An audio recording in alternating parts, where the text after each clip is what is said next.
And now we will hear from those who suffered indescribably 9 years ago today. The following 9/11 family members, I don't know where you all are. I know you're here. But Nelly Braginskaya, who lost her son, Alex, at the age of 38. Maureen Santora, who lost the youngest firefighter, age 23, Christopher Santora. Chief Al Santora, 40-year veteran of the FDNY. Their daughter Kathleen, a veteran of Iraq and Afghanistan. Rosa Leonetti, and if I'm calling your name, please come up. I know it's been difficult back here. And Megan, a 3.5-year Army veteran who enlisted when her brother was slaughtered 9 years ago today.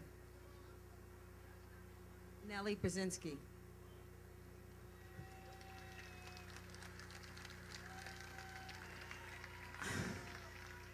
Thank you, guys. I'm happy to see how many Americans came. It means we stay together. Like 9 years ago, I remember, everybody stayed together. It's wonderful. Nobody can put us on the knee.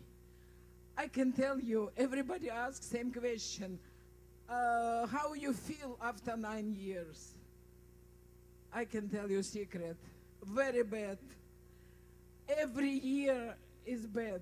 It's worse. Because I get older and I feel lonely and nobody can bring me back my son. I wanna ask Mr. Bloomberg, because in other way, I have no chance to ask him. Mr. Bloomberg, tell us please, do you sleep well? You don't have a bad dream?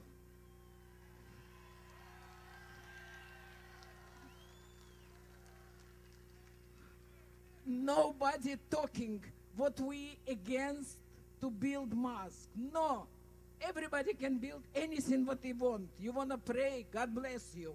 You want a mosque, God bless you. But not put mosque on a cemetery, because this place.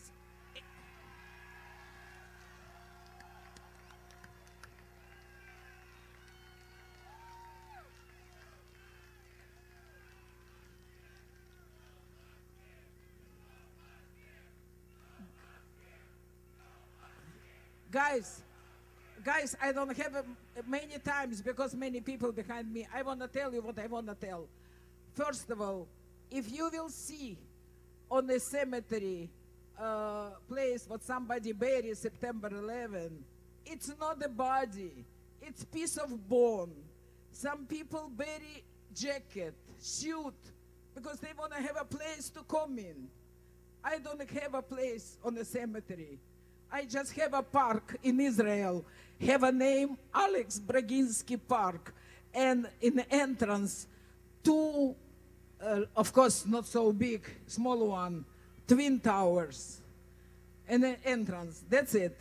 I don't have a place, and this is only one place, and you know, special man who is working man, if you will excavate a little bit, 1 block away, 2 blocks away, you will find bones, you will find artifacts. Of course, where is all blood?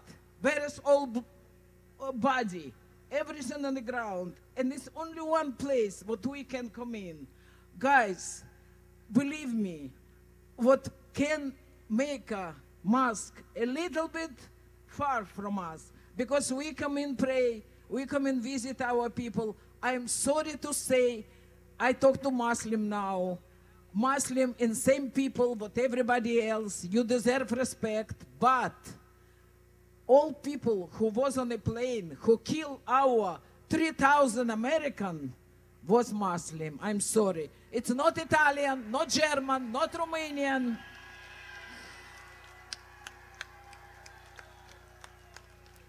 All of them was Muslim. And for this reason, I don't want to come and pray, and Muezzin will pray 5 times in a day and yell Akbar Allah. This same word they yell when they kill our 3,000 young Americans.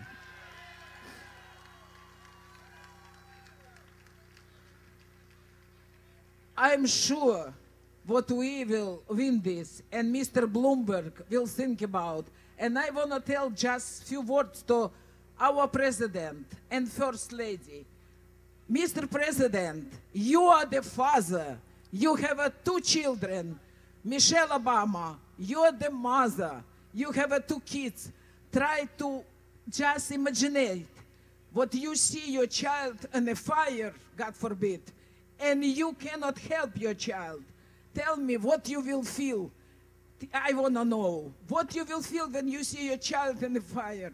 Nobody can help. And I believe what God help us. And all of you, look at this, million people came. It's wonderful. Thank you, guys. God bless you. Be healthy. Thank you what you coming. Thanks a lot. But today is day off. And you dropped everything to came support us. This is real American. And last word, Mr. President, you are American. You're supposed to be patriot. You're supposed to be. You want or you don't want to become a patriot. Why nobody say one word on our side? Everybody say only about let people pray, about freedom of religion. But this is not about freedom of religion. This is about geography. You can pray, but a little bit fire. What's big deal? God will hear you if you will pray. Thank you, guys. Thank you. God bless you. Thanks a lot. Thank you. Okay, Rosa Leonetti, you're next. Good afternoon, everyone. I have a detail, and his name is Fabrizio Bivona. Fabrizio was a paramedic during the 9/11. If I'm a little emotional today, I apologize. Well, I don't apologize. I take it back. I've cried a lot today.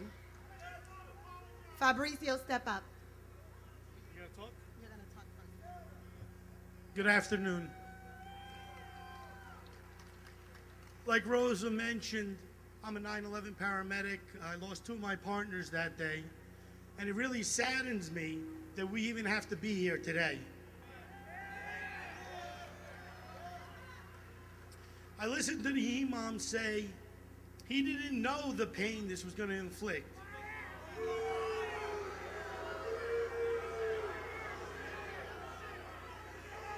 I hear the imam say he wants to bridge gaps and bring Muslims and non-Muslims together. Does that look like it's happening? I'll give him the benefit of the doubt. Maybe he didn't know then, but he knows now.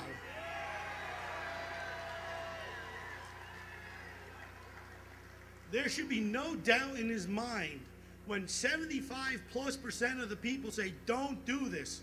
When family members who've been victimized are standing out there and saying, please don't do this.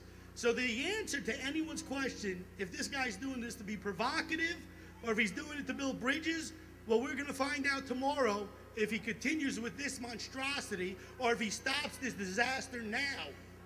So all I'm asking from you is we got to keep up the fight. God bless you. Let's honor the fallen. Thank you.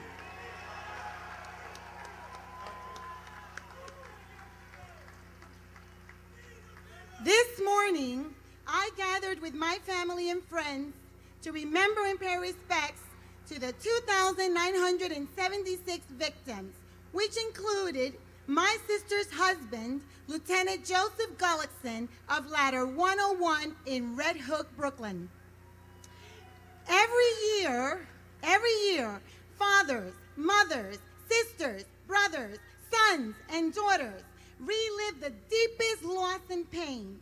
Some family members can't bear to visit the site, and so they choose to honor the memory of a loved one in private and in silence.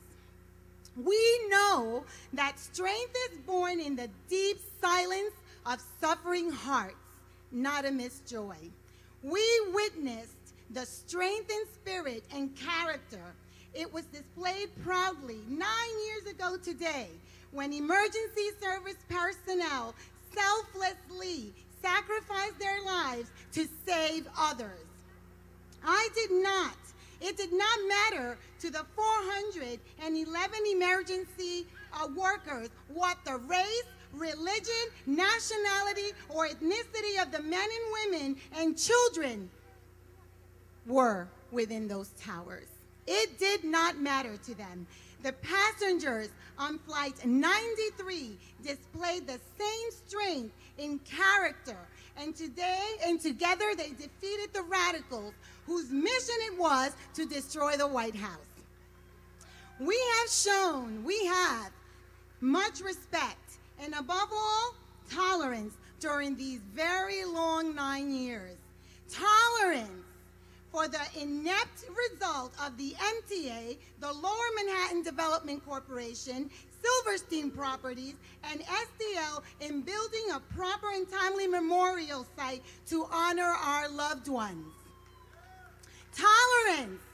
We've shown tolerance for a mayor that now puts his own business interests in the Middle East ahead of the long suffering of family members, many of whom voted for him 3 times. Tolerance, ladies and gentlemen, is not reserved and is not inclusive to just one religion or one ideology. If you are the leader of this nation and the free world, then you can't be inconsistent in tolerating the building of a mosque under the guise of freedom of religion and then admonish a rogue pastor whom most Americans disagree with for exercising his freedom of speech.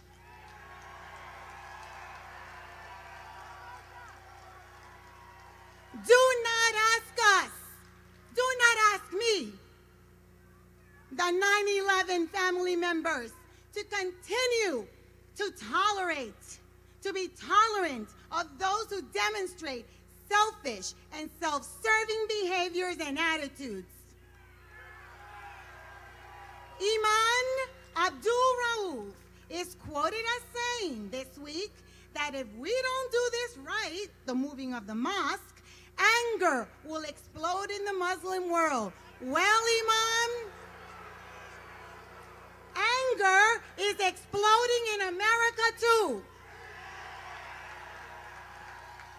He stated that if this situation is not handled correctly, it could become something very dangerous indeed. Does that sound like tolerance to you? It actually sounds more like a threat. Mr. Ralph, if I'm mispronouncing it, I apologize, but then maybe not. Americans do not like to be threatened. Last I looked up the word tolerance. It meant the fair, objective, and permissive attitude towards those whose opinions, practices, race, religion, nationality, etc. differ from one's own. Freedom from bigotry. Tolerance is not reserved, nor should it be parceled out to those that use the excuse of building a cultural center when what they are erecting is a rabat. A rabat, I'm going to tell you what this is. A rabat was typically raised in the midst of the conquered infidels as a symbol of triumph and superiority. Well, not one person that died in those buildings was an infidel, and not one of those hijackers was superior to any FDNY or NYPD. Mr. Abdul Rauf, if you are serious in your quest to be a bridge builder and want to truly showcase your American values, then this is your moment to espouse the tolerance that you preach to us on a continuum. If the director of the Cordoba Initiative is correct in his analysis that this scenario can become bigger than the Danish cartoon crisis, if that is indeed the case, then you, Mr. Rove, and your cohorts will own the actions and the consequences for the mandate that you deem necessary to fulfill.